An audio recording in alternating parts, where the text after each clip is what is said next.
Jennifer Nnoli is a lawyer, an entrepreneur. I also have a background in travel and tourism as well, so you would just say I am multifaceted. Well, I practiced law for a while. However, I've always been passionate about beauty, having grown up with, a couple of elder sisters. So I guess as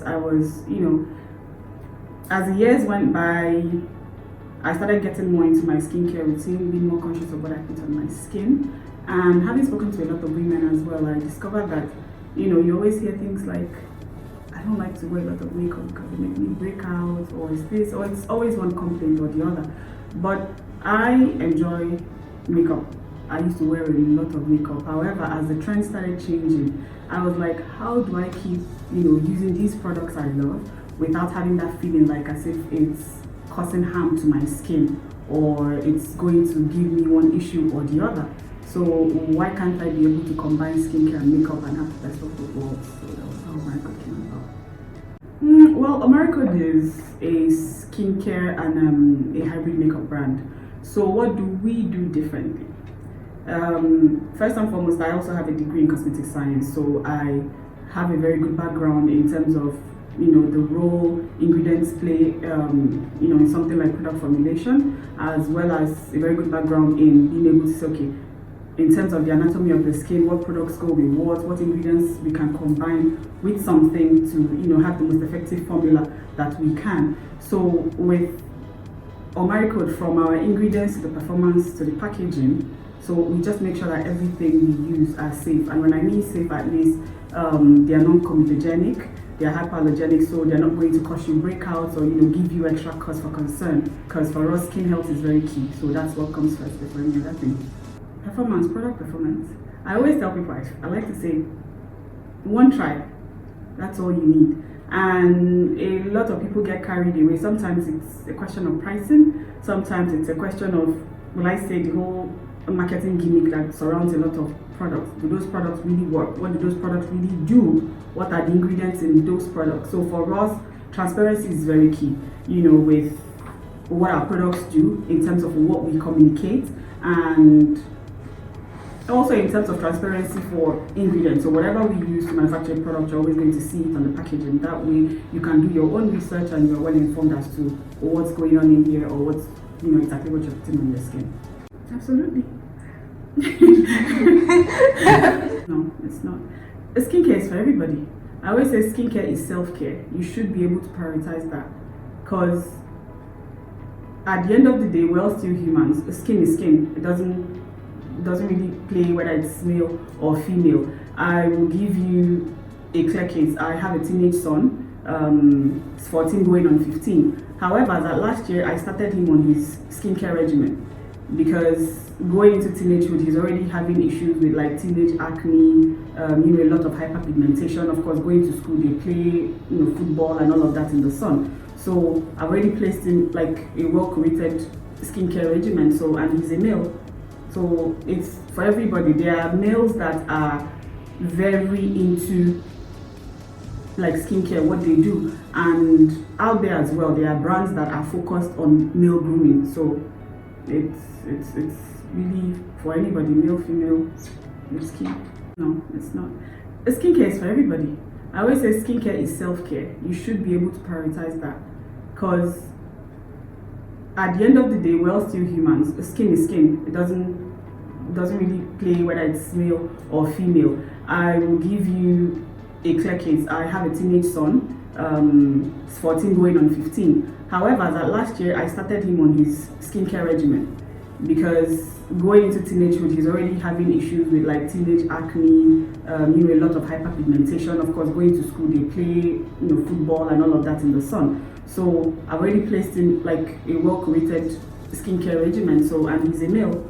So it's for everybody. There are males that are very into like skincare, what they do, and out there as well, there are brands that are focused on male grooming. So it's really for anybody, male, female, your skin.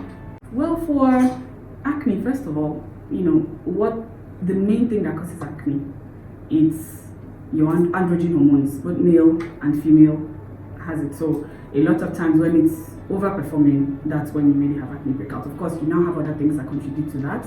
You have, stress, you have poor diet, and all that. So when it comes to treating acne, first of all, I always tell people use exfoliating products like it could come in form of short contact therapies like face wash. It could come in form of things like serums and all that. So you can use AHAs, BHAs, depends on what your skin type is and how you want to go about it. Then in terms of dark spots, now dark spots are post-inflammatory hyperpigmentation, which is most times when the acne is gone. What remains, those are the dark spots. So you can use like skin brightening agents or depigmenting creams and stuff that contain certain ingredients like kojic acid, alpha-arbutin.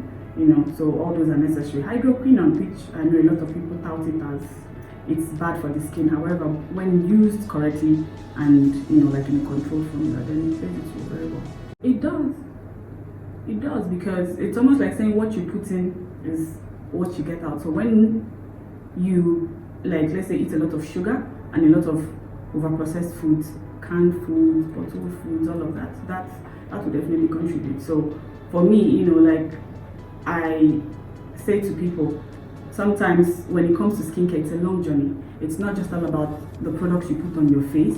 What you also eat contributes. So it's almost like making, just little adjustments here and there to your lifestyle. That will really help.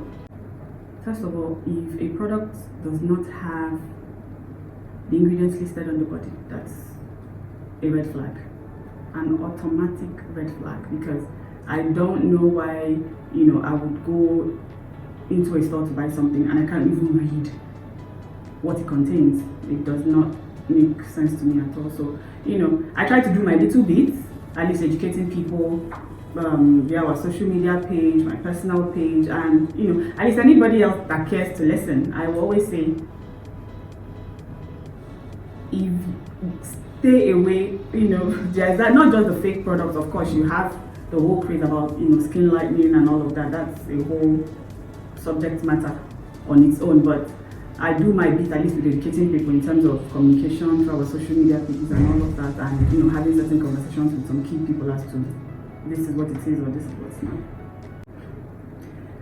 First of all, please, wipes are no. They're no, a total timeout. So it's very easy. I believe in the concept of double cleansing a lot.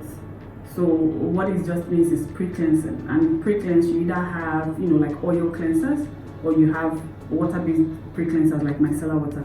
So all you need is a cotton pad and a micellar water, and it will take off your makeup just as wipes will do. So wipes, some of them contain a lot of chemicals, some of them, the ingredients in them are not also listed. Some of them are baby wipes meant to disinfect the private area of the baby, and then you see people taking off makeup with them. That does not work. So I would recommend micellar water or a cleansing oil or a cleansing balm. Any of those three would work before you now go into the second step of using your water-based cleansers or your foaming cleansers or hydrating cleansers. And that's a very good question. Absolutely.